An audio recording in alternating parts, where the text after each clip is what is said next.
good afternoon and welcome to Compliance Corner, where each month we examine one of the key findings from our 2024 Compliance Benchmark report. In today's session, we're going to be discussing all about creating a culture of security in your organization. And just a little context, because I don't want to go too far without kind of explaining what our report is. This is essentially the Compliance Benchmark report that you see on the screen. This is our fourth annual report that A-LIGN puts out that offers insights really into kind of the overall current state of compliance throughout the landscape. The best part of the report, or well, at least my favorite part of the report, is it's built not based off, our opinions or speculation or anything like that. We literally design it by aggregating data and surveying over 700 compliance and security leaders about their objectives, really how they prioritize security while finding ways to manage all of their compliance audits, which for those of you on the call that have any part of that effort, that can be quite the Herculean feat at times. And joining me today, I am so excited to have none other than the CISO of Drata himself, Matt Hillary, to discuss our spotlight topic. Matt, thank you again for joining us today, man. Oh my gosh, Brandon, thank you for letting me join and to be able to represent the Drata team here in this conversation. Appreciate A-LIGN as well for letting us be here. Real quick intros. Want me to just do a quick introduction or how you're Yes, please, especially, just quick background on yourself and what you do. Awesome. Love it. So I'm Drata's Chief Information Security Officer, and I lead Drata's security, compliance, privacy, and IT functions internally. And at Drata, since we are a security automation and trust platform, my team is customer zero. And so we get to use all of the alpha, beta capabilities before released to our own customers. For me, my background, I started my career at Ernst & Young, so very much closely aligned with what A-LIGN is doing now with your clients, and learned security compliance there. From there, I moved over to AWS, Adobe, Instructure, and a number of other SaaS organizations to help secure their missions. Just a little bit about Drata. Drata was built originally to automate a number of these labor-intensive, manual, mundane, repeatable processes that just exist currently still in the GRC space. And ultimately, it's a trust platform, not just focused on compliance, but also on the governance side, on the risk management side, really making your GRC program living and ultimately building trust between all of our organizations. We worked with A-LIGN in the past. I've worked with A-LIGN in the past at a prior organization, being assessed by them, and I had good experiences working with your team members, and obviously appreciate A-LIGN being a member of Drata's Auditor Alliance. Oh, absolutely, man. And we're so glad to have you. And folks, Matt's a little too humble here, so I'm going to go ahead and say it. If you have not already followed Matt Hillary on LinkedIn, I highly encourage you to do so. I love hearing some of the interviews and unique perspectives he brings. In fact, Matt, I just a couple of weeks ago was reading your article that was published by Forbes on privacy by design. Great read, real quick read. Highly recommend it to everyone. Thanks. Make me blush for sure, Brandon. Oh man, no, dude. If anything, the honor is mine. It's fantastic to have you on. So everyone, real quick, we're about to dive in. Matt, you ready to get started with me today? Absolutely. And Brandon, you know me, I'm an internal company CISO. And so when it comes to actually being in the public like this, absolutely hate the limelight. And so thanks for making it a welcoming place for me, someone who's naturally anxious at heart. So looking forward to this. This will be great. Oh, yeah, we're going to have a good time. I can already tell, man. So I'm going to switch slides, assuming that I can make that work. All right, we're good to go. So real quick, for our those that have not read the report, our compliance benchmark report, it's really organized, obviously tons of benchmark data, lots of survey responses and information inside of the report itself. But to help you kind of make sense of it, we really kind of categorized it into four primary themes. So the first one's quality. So all around, not only the quality of your report, but also the auditors and the teams that you work with for your compliance. Number two is efficiency. So the doing less with more, which I am sure we are all tired of hearing at this point, but certainly some good insights in that category as well. The third one is partnerships around, who you are partnering with, everything from vendors to auditors and the technologies you're using within your organizations, and survey data from, like I said, those 700 compliance folks and security folks of what they're doing in their organizations. But the one we get to talk about today is the one near and dear to my heart, and that is all about culture of security. And so this is where we organized all of the survey responses around, how compliance programs are changing, what are the motivations behind those changes, and also just give you some insights, or at least give myself some insights on the new items that different industry leaders are having to deal with. I know every year I get to dive into it a little bit early because we build the report, so I get to cheat and go look at the rough drafts. It's always fun to kind of get to see what my current priorities are and what maybe they should be based on where the industry is shifting. So I'd like to first dive into a few metrics from that section. So first up on the screen, as you're seeing, or hopefully seeing now, is the question that we asked everybody about what is the driving force behind your compliance program. And to give everybody a little bit of context on this, last year's report in 2023, the top drivers were really pressures from executives, increasing revenue, winning new clients. And essentially what we determined, and this is very consistent in the previous iterations of the report, this past data really kind of showed a reactive approach where teams basically were seeing compliance, at least the majority of teams were seeing compliance as this almost top-down order or reaction to maybe losing a big sell or losing client churn or something like that. Now, fast forward to this year, and it is a different story indeed. So basically those ones we just mentioned went from the most popular responses down to the least popular responses. So literally we had 55% more companies state that validating IT controls drove their compliance programs in 2024 compared to 2023. And the importance of establishing trust with customers, and to be honest, not just customers, but partners as well, rose by 36% from the previous year. And I'm going to show you the kind of how that shook out across all of the responses. So you've got the 5 top responses here. Basically, as you can see, we just mentioned these. The ones that were most popular before have now moved down. The board level directives and things like that to the least popular. And then, of course, those validating controls and building the trust with customers have just skyrocketed compared to previous responses. I'd love, Matt, based on what you're seeing, and especially in your role, what do you think is potentially driving some of these changes we're seeing? Yeah, great question. First of all, I really love seeing this paradigm going from highly reactive to proactive. I think it's truly surfacing the underlying feeling that most just super strong security and GRC leaders have, which is around integrity and wanting to do the right thing and really wanting to achieve the right level of compliance, right level of security. In the past, I know I've been in that function of reactivity, right? Where it's like, oh my gosh, we need to get this level of attestation. We need to be able to demonstrate this in order to answer these, questions from customers in a very integrity-filled way. And so let's get this done so we can, sell or build trust with customers. And now it's more on the reactive side, which is like, no, we love our customers. We want to do the right thing here. Let's be more proactive about this. Let's shift into what does it look like to do things the right way, the secure way, the compliant way. And honestly, I think when I built security and GRC team programs in the past, the number one objective across all of them really is building and maintaining the trust of customers. If you think about everything else that a security team does or anything else that a compliance team does, it really is around that single most important objective. And without that trust, it's nigh impossible to get a customer to purchase or to use your organization's capabilities or really to engage with another person and really feel like that is built on transparency. Brandon, I think recently I heard a leader of a large company say, trust is built in drips and lost in buckets.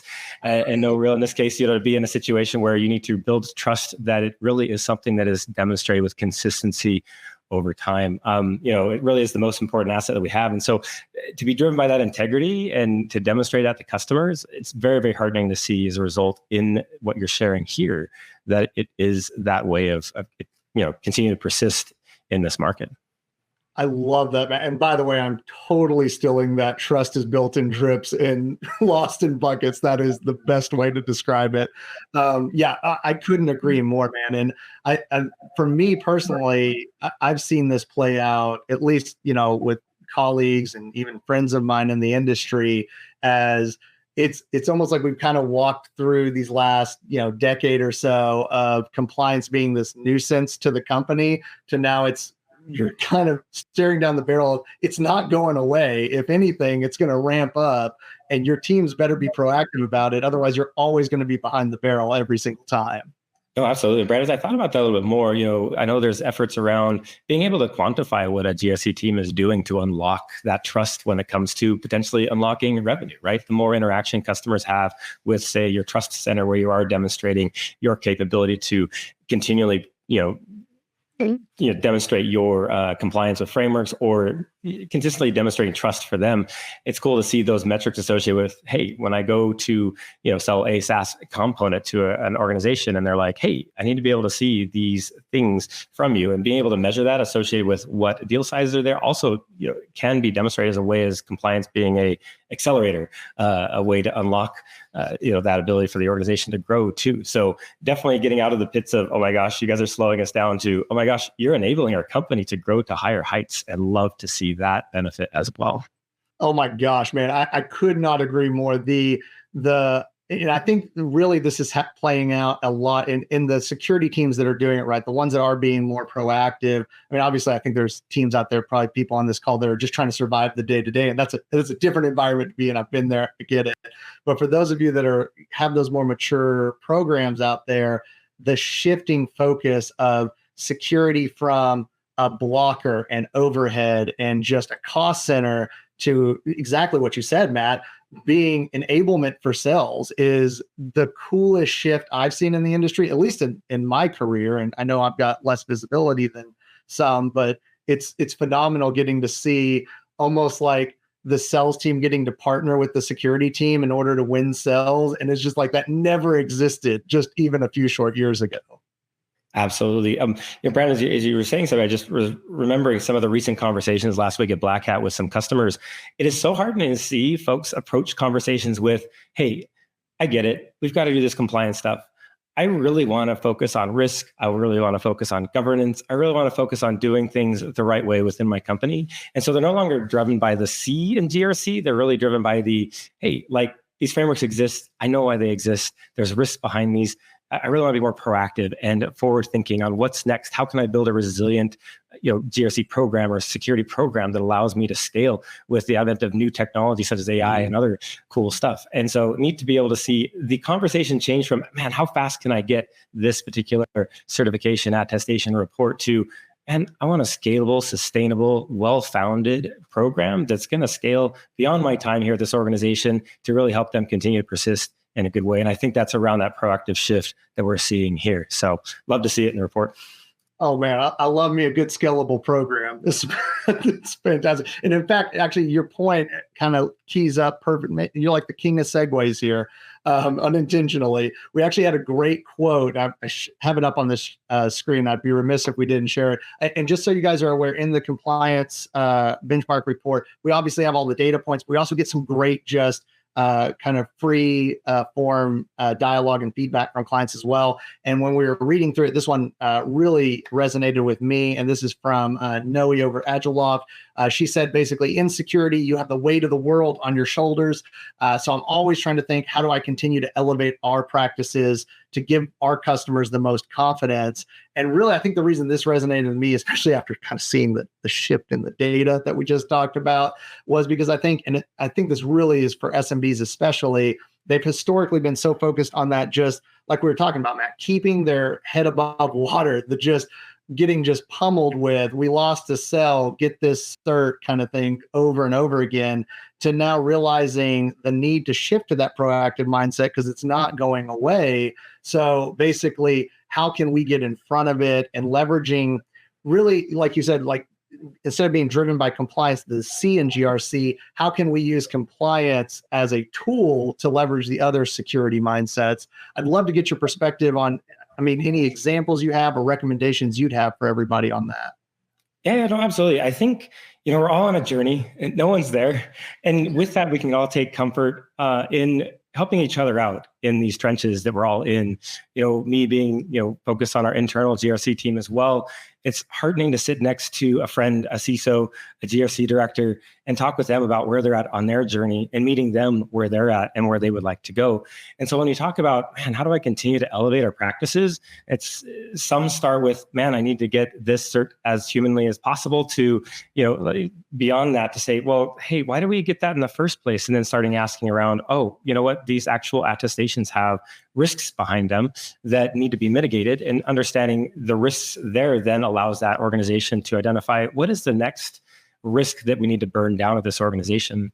There are a lot of common, security controls around access control and change control and all the operational controls that exist. There are reasons that those exist, and it really does tie out to the risks behind the scenes. And so helping the organization understand the why, and the why is we want to burn down risks here, and here are the risks that are pertinent to our organization, really helps help people internally understand the why, but then allows them to get on board to say, oh, no wonder, we want to protect against this particular risk that plagues us today. So from that, you're able to work together in a very collaborative way, which is a lot of fun to understand what other organizations are doing to burn down that risk, or even internally at the company to decide, hey, what's the right way for our organization to burn down this risk? And it ends up being security and compliance meeting others internally where they're at and helping them understand the why, and then from there elevating the program together. It sounds great in speaking, but in practice, it can be pretty challenging at times, right? Sometimes we have some pretty tough personalities that we work with internally. Sometimes we may have a tough personality that they're working with, or may be perceived that way. And so, as our team members do that to really, again, elevate our practices, I think it's a flavor of both using amazing technology to supplement our abilities in these programs with automation. I think that's where everything's going now with the automation piece, and integration with all of our tools to help, again, bolster our security and compliance programs, as well as the human side, continue to elevate our abilities, our human capabilities to connect with another, to help them understand the why, and then work together with them to say, and what is the best way for us to do that here? And from there, I'm able to see companies elevate in both ways. Again, ultimately their program to new higher heights. I love that, Matt. And I cannot get more excited behind the why explanation. And I think there's a lot of people, especially those that are early in their security leader journey. And I can tell you, I personally heavily struggled with explaining the why. I did a terrible job of, hey, I was like a dog to a bone. I'd see something that needed to be solved. I know it's a huge risk to the company. Oh my God, I got to get this fixed. And then I would just almost like try to bulldoze my way through different teams of getting that done. And I learned really quickly that's one, not a good way to be a decent human being for the first place. And then two, it's not very effective either. And so I got really interested in how to communicate anything. It doesn't have to just be security, it can be anything in your life, but communicating that why. And I probably went a little too extreme in the other direction. I guarantee you we've got people on my team that are watching this webinar rolling their eyes right now, because I'll have almost every presentation I start with the why. Why are we doing this? Why is it important? Do we all agree on the source matter before we move on to what we're doing? So I love that you touched on that part. Oh man, it sounds like we've been on similar journeys. I can think so many different people have had bad run-ins in the past, but you're right. It's an immediate way to mute your own team without realizing it, showing up in a way that isn't connecting with that reason. And so cool that you also experienced something similar there. I definitely want to hit hard on the ability to get these, GRC tools and then security tools in front of these team members as well. It is so cool to see SRE, infrastructure, and DevOps team members get in front of the hardcore security tools that the security team is using to be just as informed on why something may be firing from an alert standpoint, or getting them in the GRC tools that also do the same thing, where they're like, wait, why is this control being surfaced as a failure here? What's going on behind the scenes? It's really cool to see how the tools have changed the conversation, where they're decentralized, almost democratized, in the sense that we're internally that decentralized control ownership, decentralized risk ownership, where there's ownership throughout the company and not just traditionally owned by the security team or GRC team to say, you got to do this, you got to do this, you got to do this, and not explaining the why, but even with the why being supplemented with the underlying automation and capabilities surfacing, what's going on. It's cool to see them, meaning control owners internally or risk owners internally, feel like the security and GRC team members have their backs to say, oh my gosh, you've been monitoring this all along. When auditors show up or assessments happen, you're like, you've been watching this all along, and you've been engaging with me throughout the entire audit period with potential control failures or potential security misconfigurations. We've been remediating it all along. And as a result, we feel really confident going into this assessment, to pass. But ultimately, what we're talking about here is not just to pass the assessment, ultimately to continue to maintain that trust of customers in a really scalable way, and saying we're doing this by doing full population analyses or full, cloud environment analyses to see where things may not be ideal. And then from there, being able to the audit's more of just a check-in, almost say, hey, like the monitoring we're at, where we're supposed to be at. Cool. Like check out our stuff. Cool. Like we got a report. That's almost while it may seem like Judgment Day, like many of us in the past where we experienced the auditors, I know I've had plenty of anxiety attacks in the past, preparing for audits, wondering if we're going to pass. But with the capabilities we have today, it is so cool to show up prepared, ready to go. And ultimately, the beneficiary here are our amazing customers who depend on our ability to demonstrate that trust or that consistency day after day.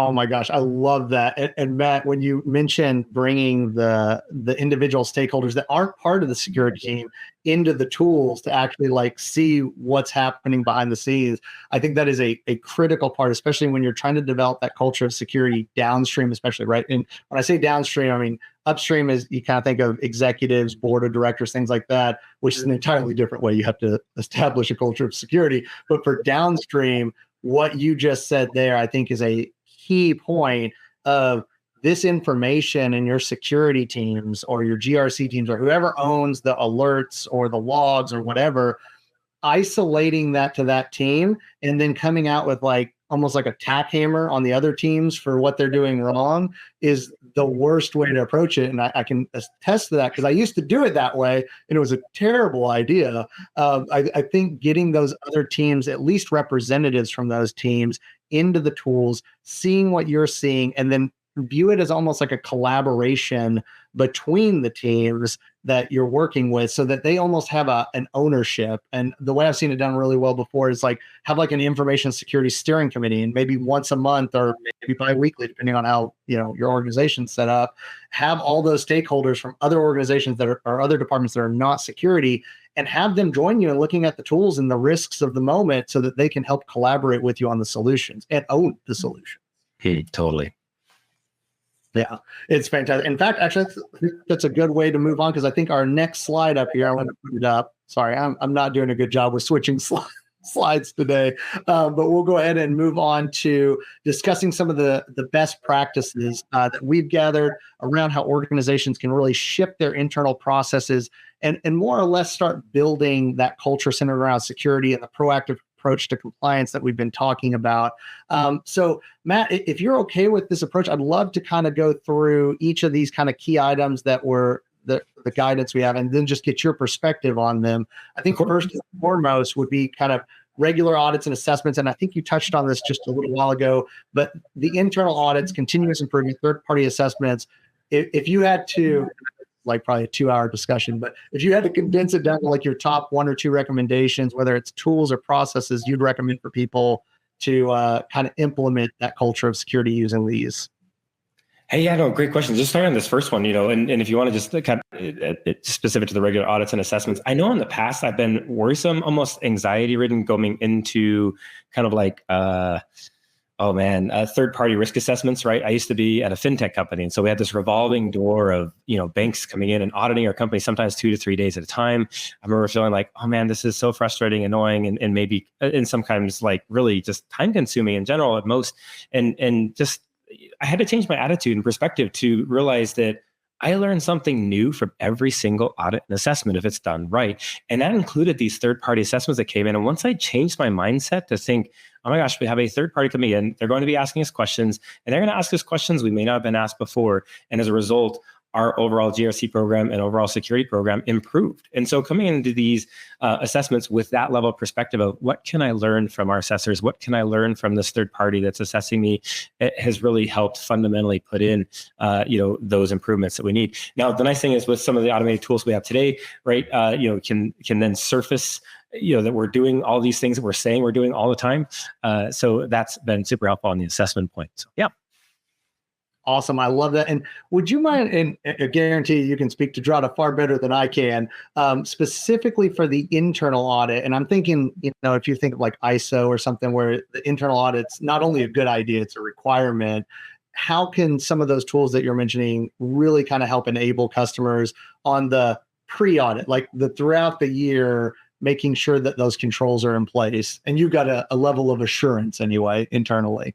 Solid question. I think there's a concept coming out now, which is like that continuous audit feel, where it's like, hey, I know with FedRAMP specifically, you've got this ongoing continuous monitoring effort where at least once a month you check in with your authorizing authority to say, hey, like where are you at? How have you been able to, continue your compliance over the last month? Now, with automated tools, like I talked about Drata for a second here, shameless plug here, but in general, with Drata, the ability that we have now to integrate with all of the tools that, that we're using internally to see where we're at against all these controls day after day after day is the essence of demonstrating consistency over time, which is, I think, the definition of demonstrating trust to our customers. So in the past, I don't know if this has been your experience too, Brandon, but in the past as GRC teams, we would kick off a workflow once a month, or we'd have a calendar that said, hey, these are the things that we need to do this month, and this is what we need to do next month. So, but focusing on that first point, which is on, every month or so, or every couple of weeks or so often, we would check in with control owners to say,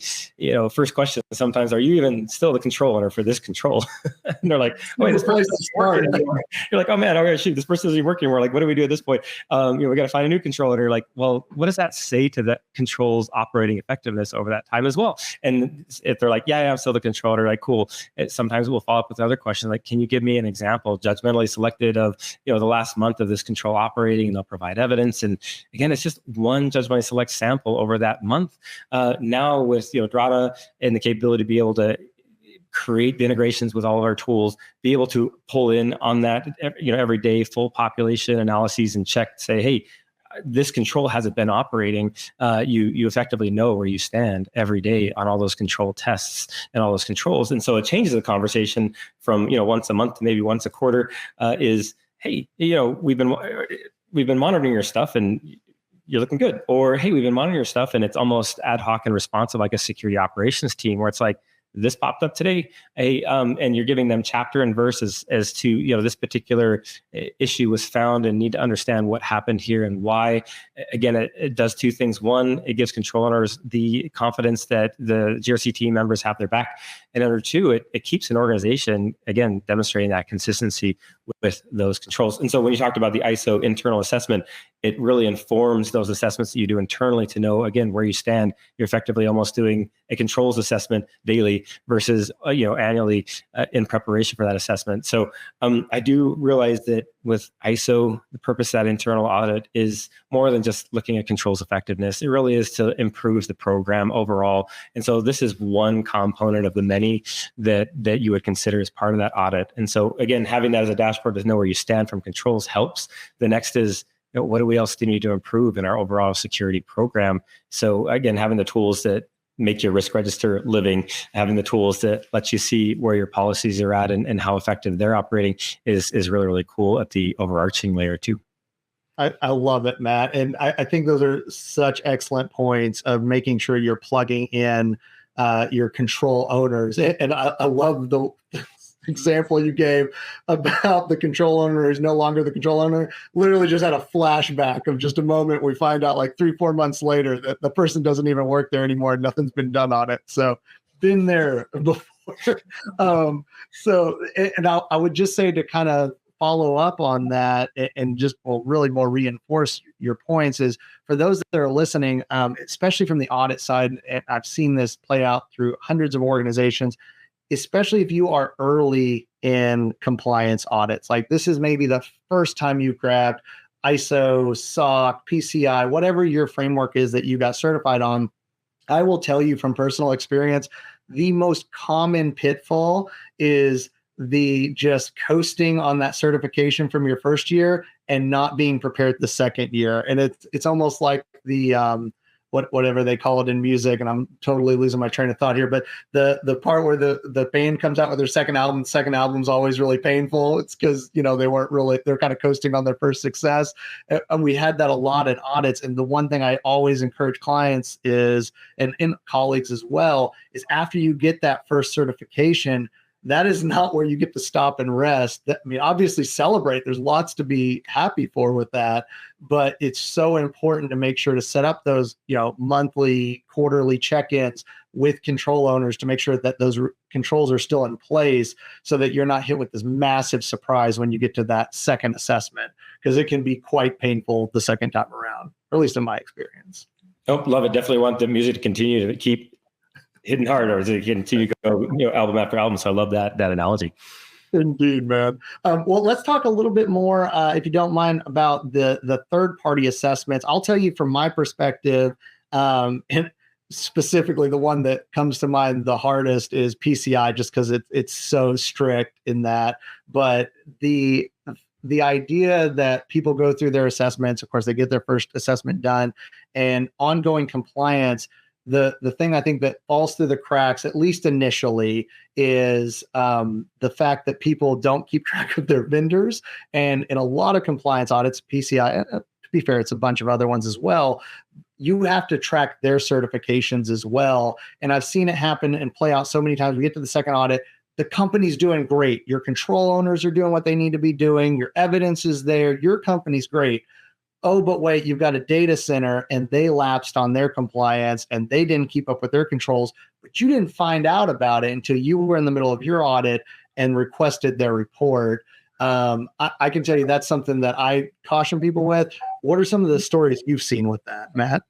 Oh, great question. I know with recurring kind of annual scheduled events, I know in our own tool, we have the ability to check in with those critical vendors, those that we do need to make sure they have continued attestation so they don't have any lapse in coverage, is part of what helps keep my team engaged with our third parties proactively versus like, hey, them reaching out, which generally third parties never reach out. Generally, it's like you have to ask them for that level of evidence. I had one experience. It was a friend's, not mine, but they found out that one of the providers they were using in a PCI environment didn't have the level of attestation that they needed, or over time, or they deployed it, but they said they did, but didn't. And I can't think of a more disheartening kind of experience internally for that team mid-audit to find out, wait, the assessors say that this part is not okay to be used, but wait, that gives us this coverage, and having to do that whole paradigm shift. Sometimes it's in the middle of the actual year that they paid for with that service that's helping them secure that aspect. And so you're right, like it can be really disheartening to make sure to find out those kinds of surprises.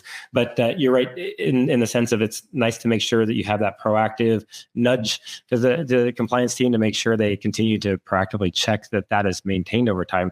In the past, I'd use like a Google Calendar, right? Now it's great. We have platforms that like Drata will tell us and say, hey, for all of your third parties, here are the ones that are critical. Here's when you need to check next. Here's where the artifacts were from last time. And even now, the ability that we have to summarize their artifacts using AI, again, if customers opt into it, to say, hey, yes, I don't know how many, PCI rocks or even like SOC 2 attestations you've gone through, and then scroll through to find, no exception noted, just to find the one that says, 1 out of 25 exceptions noted, and then go down to the management response, find out it's, new and upcoming capabilities in our tool that allow our GRC team members to do that assessment much faster and much more in depth, with AI summarizing these capabilities to say, oh, no exceptions were noted, or one was found and here's the management response. And from there, they can shorten that time frame pretty materially, so that they can then focus on other cool things. But good call on the third and fourth party aspect there, because we're strong as the weakest link in that chain. Oh man, and you hit the nail on the head, Matt. For everyone watching this, if you are not reading the reports from your vendors, especially critical vendors that you rely on for your compliance, you need to change that process, because just getting in the case of PCI, getting that report, who's going to really read your third party's report? Your QSA or your auditor. They're going to spend a lot of time on that report, and they're going to make sure that the services in your contracts line up with the services that are scoped on the report. And same thing, not all SOC reports are made the same. I think I'm probably preaching to the choir here, but certainly read those reports, make sure they match, and make sure that the services you're buying from the company are included in the scope of the services of their certification reports, or you're going to end up in a bad situation come your next renewal cycle. So I'll stop kicking that dead horse, but I think that's something to stress for sure. Awesome. I think the next one we've got here is around, this is a great one. So comprehensive compliance strategy. So external assessment promotion. This is one for me, this essentially means you get this report, you get the certification, and I know with a lot of teams, it's great. Now sales is gonna stay off my back because I've got this cert, and they're not going to be asking me for it anymore. But I think this is an easy miss for a lot of organizations. Once you get your ISO or your PCI or whatever, this is a powerful marketing tool and also an internal stakeholder tool, in my opinion, because you can start working with your marketing teams, your sales teams. You should be broadcasting this from the rooftops, generating leads and showing value from what your GRC or security program created that didn't exist before. What are your thoughts on that, Matt? Yeah, no, absolutely. I think deep down, all of us want to feel like we have meaning. And by that, I mean, we want to be able to showcase our efforts and what we're bringing to the table personally and individually, right? I think that same thing very much applies to our organizations, and to be able to showcase our level of compliance, not only internally, but also externally, so folks know that we really are doing the things that we're saying we're doing, that we really are committed to maintaining their trust. And so, there are platforms today. I know we use our Trust Center as a way to really showcase how our organization is doing, and being able to help answer those questions that our customers are asking us, and vice versa, being able to vet our third parties, being able to enhance that conversation with the level of integrity needed and a level of comprehensiveness needed to come to that conclusion that it's okay to use. But that leadership buy-in and collaboration, what I find with most leaders is their level of motivation for achievement, being able to do the best that they can, doing that the company can be really focused on doing the very best thing that company can, being very competitor aware, but competition focused in the sense of like, oh my gosh, like we are going to be the best that we can be together for the purpose of achieving that next level and ultimately benefiting our customers as a result. And so getting leadership buy-in and collaboration there is very helpful when you have, this capability behind the scenes. Now, when we talk about the leadership piece, when we present to boards, as frequently as we do, having a living risk register is one that I've actually screen printed out of our own tool and put in our board deck to say, look, the things that board members are worried about, risk and burn down of risk over time against that organization is one of their metrics. Probably the primary thing they're worried about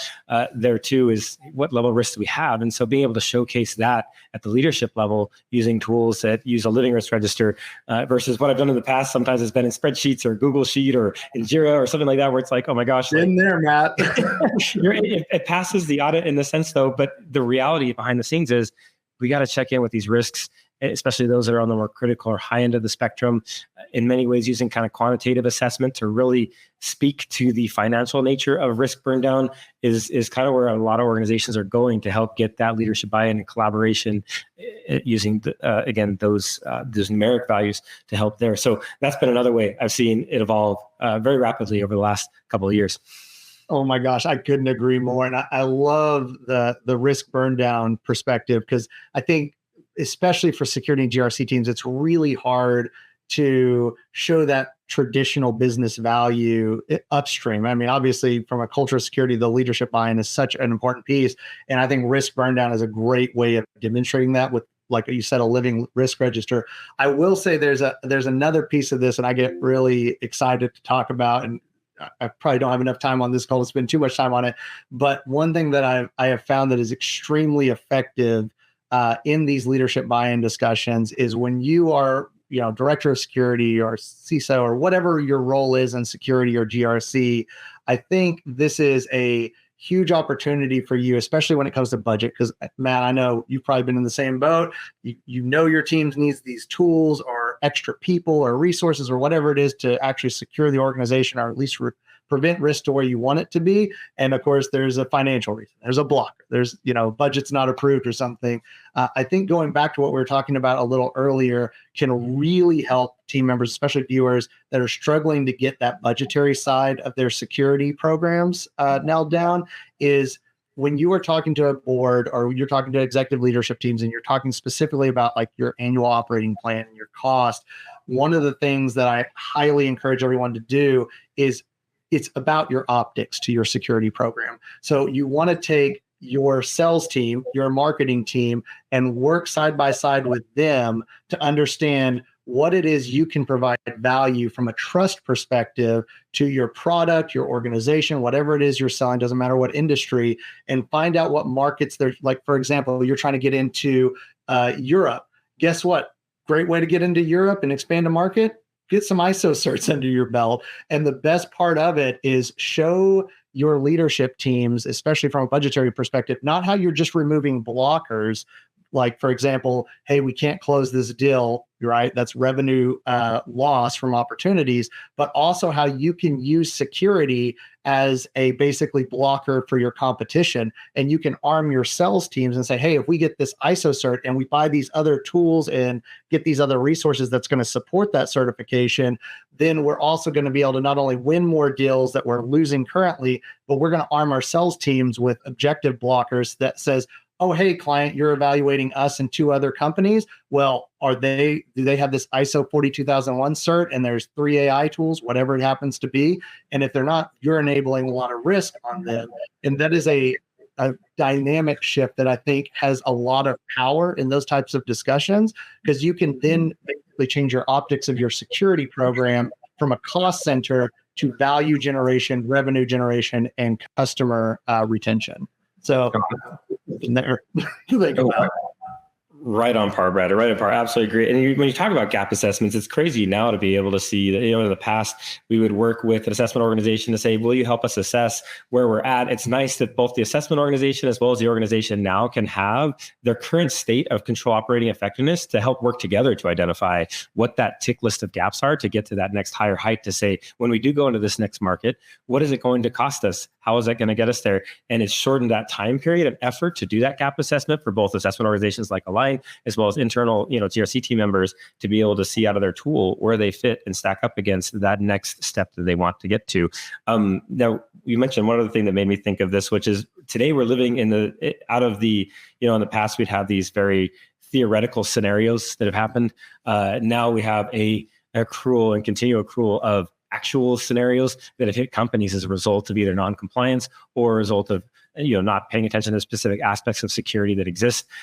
I do have to make sure that I'll know that no company is impenetrable, and that is a dissonance that I think lives in your mind and my mind every day as a security leader. It sucks. But the reality is we are doing the very best we can to learn from these actual experiences to help harden our organizations and justify the tools needed to most effectively protect against those. So when there's just a significant amount of actual events that have happened in our last 10 to 15 years that we can draw upon to help justify this is the actuals. Yes, we're learning from them, but this is how we can help hopefully burn down the risk associated with this event happening to our own organization. So wanted to talk to that point too. So good call. That's awesome, man. Love it, Matt. And I'm just getting notices that we're running short on time, and I want to have time for Q&A. So I apologize. I go down rabbit holes. You have to pull me out of them. But we do have one last item I'd love to talk about just real quick, and that is one of the other items for approaching your proactive approach to compliance is staying updated on the landscape. Matt, I know our viewers would love to get your perspective. How are you staying up to date, not only on just the compliance landscape, but also security as well? You're right. We're seeing a number of revisions come out to existing, like NIST CSF2. We've got a number of new frameworks like NIST AI RMF. We got a number of other, again, new regulatory frameworks around the good use of AI in general. I know there's, again, several things at work now, but these will continue to iterate over time as risks and technologies continue to grow. The way my team stays on top of it is being, obviously aware of those things, but obviously our compliance platform, it has that stuff baked in now where it's like, hey, what's new? What do we need to make sure we add in to get to that next level of revision and compliance there? So the tools today are helping us be proactive about that versus highly reactive. And then second is just staying aware as an internal team of what these are and make sure we're planning for those too. Absolutely. I completely agree, Matt. And the last thing I'd add to that as well is, as Matt said, is you get those notices, especially if you've got different tools that you're using and things like that, is don't sleep on them, especially new regulations, new compliance frameworks. It's always good to, even if you have to do a 30-minute quick check with, pulse check with your sales team. Hey, is this going to affect any of our client bases or regions that we try to sell into? And if it is, go ahead and start being proactive towards it. Because if you're not, you're certainly going to have to be reactive later, especially if it affects your marketplace. So with that said, I'm going to leave plenty of time for Q&A. I would be remiss if I didn't, again, let everyone know, if you haven't already, please go download our full report for compliance benchmark. It'll give you a lot more insight. We only barely touched the surface on a few items that we had. But again, a lot more information that I think you can find some value for in the report itself. So Matt, we're going to switch over to Q&A. And more importantly, I'm going to attempt to figure out how to pull up the Q&A and we will get started. Oh man, we have got a ton of questions. All right, let's go ahead and start jumping into these, Matt. Looks like, oh, this is a good one. Which certifications should an individual prioritize to enhance their professional portfolio? Matt, I'll let you take this one, man. What would you think? I love the question here. Again, just like a company might be on their own security or compliance journey, our own individual growth we're on our own, knowledge journey. I know many on the security space will pursue a CISP. I know even before getting a CISP, many organizations will, sorry, I say CISP, but CISSP. So it's very, very clear here for listeners there. Very, very well-rounded cert there. CISA, if you're on the more audit or GRC side, that's more on the audit space. I know that's one that I pursued when I was at Ernst & Young to be a more effective auditor. Both provide a really well-rounded understanding of the domains that they cover to help you be able to speak to a number of things from on the CISP side, from encryption to physical to security to even the cloud security aspect of things, a number of things there. I know many before they get CISP will look at the Security Plus and the various other, aspects to get their technical chops going. Those are a few there that I think stand out to me that might help jumpstart that part. Oh, what are your thoughts, Brandon? I completely agree. I think for me, the CISP is the best foundational cert that you can grab if especially if you don't know exactly what you want to do, right? You're just kind of you want to leave your options open. It's a fantastic one. It'll teach you the jargon, that's for sure. You're certainly going to have to deep dive to actually know what you're talking about past that, but certainly opens up a lot of doors. So I completely agree with you on that one. Let's try to fit in a couple of more questions here. I think we've got enough time. Next one we've got is, if a client does not have risk awareness and experience, but wants to start with, and I'm going to hit the read more, sorry, and wants to start with Drata, can we start mapping to the DCF prior to an external framework? Yeah. So I'll take this one.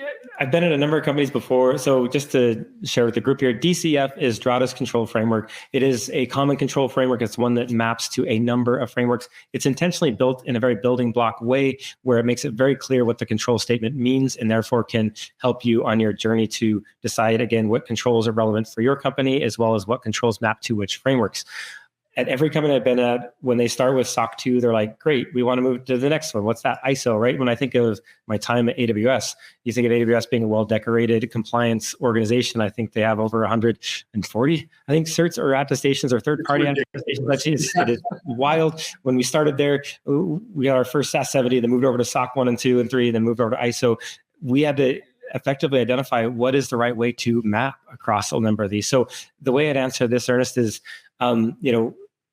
yes, map to a common control framework. There are a number out there. If you decide to use Drata, which is a phenomenal, again, platform to help you scale to those next levels of degrees that you want to get to, mapping against the DCF is a great place to start, because ultimately you'll end up doing that exercise whether you've started with SOC 2 and just created your own controls or wanted to use a common control framework to get you there. I know Adobe does the same thing with their common control framework.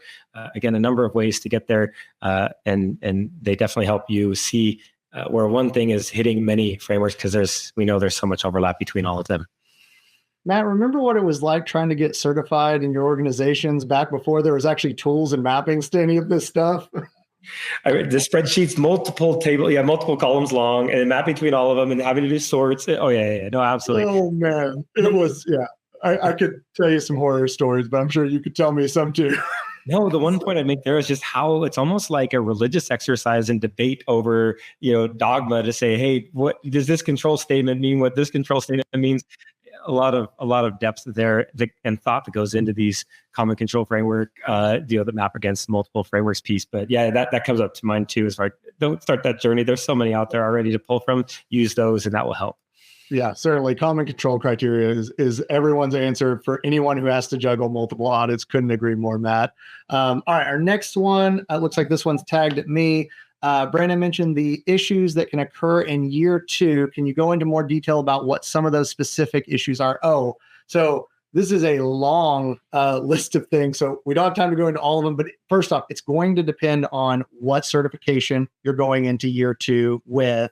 The ones that I saw and my clients struggled with the most was the ones that were recurring controls. So obviously, to Matt's point earlier, having those check-ins with your control stakeholders throughout the year is going to help alleviate those. But specifically, the ones that I would say are the gotchas, for lack of a better word there would be anything that is a recurring like instance. So great example, PCI, quarterly vulnerability scanning. I cannot tell you the amount of times we get a customer through year one, they do a great job.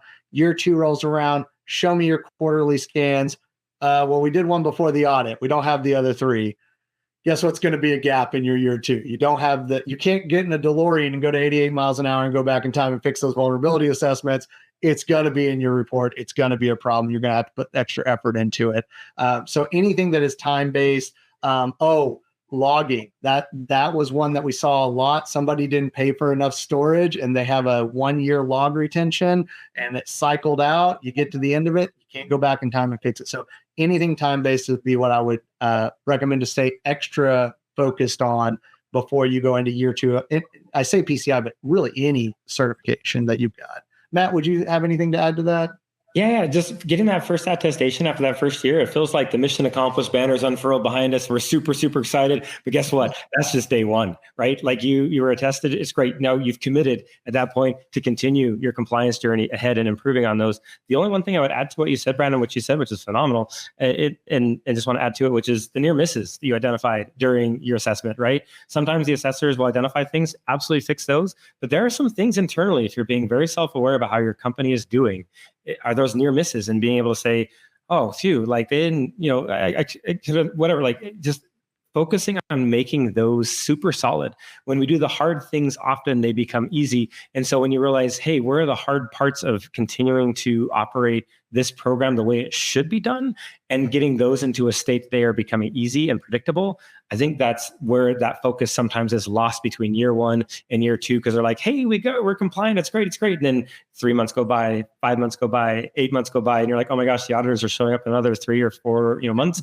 Are we ready? And you're like, wow, we haven't been monitoring all along to know where we're at. That is, I think, another one that I see as a gap to say, oh shoot, are we going to pass? And you have all this anxiety associated with not staying on top of things and improving at the same time. So you have a predictable, favorable, and sustainable compliance program that passes those assessments. Matt, so on the nose. And when you said the part about checking those near misses, it literally just fired off another thing in my brain to mention for year two is, like Matt said, making sure you spend extra time on those near misses. But when you have those near misses, usually you're gun decking it on the audit to get that control in place so that you can get the certification out the door. But a lot of people fail to assign ownership of those near misses and control processes. And the lack, it's kind of like when you have, when 2 people are in charge, nobody's in charge kind of thing. You've got to make sure you have exact ownership and they know that they're the owner of it. Otherwise, you're going to get to the next audit and they're going to be like, well, I thought these other teams were doing it. I don't know what's happening. And then you're struggling again. So yeah, that's another aspect. Okay, let's get at least one more question in, or I'm going to go down more rabbit holes I find. This is good. How do you get some bigger software vendors to share SOC reports or get compliance information or get with them on completing your security review requirements? Any helpful tips? Oh man, it depends on the software vendor. I've got a couple, but Matt, kick us off, man. What are your tips? Sure. Those originally, I believe the SOC 1, 2, and 3 attestations were created for the kind of the customer's auditor organization to consume and determine, hey, for their set of compliance. But we ultimately moved into using those as the way for all to effectively, under NDA. I think usually they want to have them under some sort of NDA to consume to get confidence of where they are at and where they need to be, and like, okay, cool, do they comply with what we need to be? Generally, getting a SOC report hasn't been difficult for us if they have one, right? It's like, hey, we have one. We want to make sure that we share that so that you feel okay moving forward and purchasing our capabilities to use internally. And I've always approached this with, whatever standard you're assessing our company against, like that's your standard. I just want to help you get the answers you need that help you assess whether or not we're the right fit from a security and compliance standpoint for you, and just want to honor and validate their perspective there, so that, and then it changes our mindset to say, cool, like, what do you need? We have a SOC 2 report, we have an ISO cert, we have a recent annual penetration test, we have a SAC, we have a number of other artifacts that you can pull from to then help you get the answers that you're hoping to get to make an assessment on your end. So I haven't had any issues on the SOC side of things. I have had issues in the past where it's like, hey, I have like a security review requirement, or I have like questionnaires, and they're like, my SOC report should be just fine. It's really an invalidating and dismissive response for a very large organization to do that. It kind of sucks, right? I get the economies of scale. I get they're like, well, we're so big, like everyone else is fine with their SOC report. You should be too. Like super invalidating and not a really customer-centric way to approach. So I don't want to disparage them too hardcore here, but just want to help call an action to being on the other side of the spectrum, which is helping them realize, no, they have questions. We want to help them get their answers. And so in the past, I've usually kind of either obviously asked nicely and then kind of then moved to call them out saying, no, we really want to get this information so that we can move forward and use your product because we want to be your customers. So, and they should be motivated to have us as customers. It's when they get to this dismissive level of scale that's really frustrating in the community. So I haven't had much challenge in this space because I think our domain has changed over the last 10 years in a good way to be like, how can I help you? What do you need? And so I don't know. In the past, it's been hard, but it's become less and less so. What are your thoughts, Brendan? Oh, man, Matt, you're going to get me on a soapbox over here, buddy. I love it. I will say, with the short amount of time we've got here, the one thing, to Matt's absolutely on point with this, the one thing I would say that would help you, like actionable, what to do with my hands, the Ricky Bobby answer, is going to be get on the phone with them. Don't be going back and forth with email. And most importantly, do not be like aggressive and mean and nasty. It's not going to get you anywhere. I guarantee you the people on the receiving end of that are not going to appreciate it, one, and two, are probably going to give you an answer you don't want to hear because they think you're a jerk customer to them or otherwise.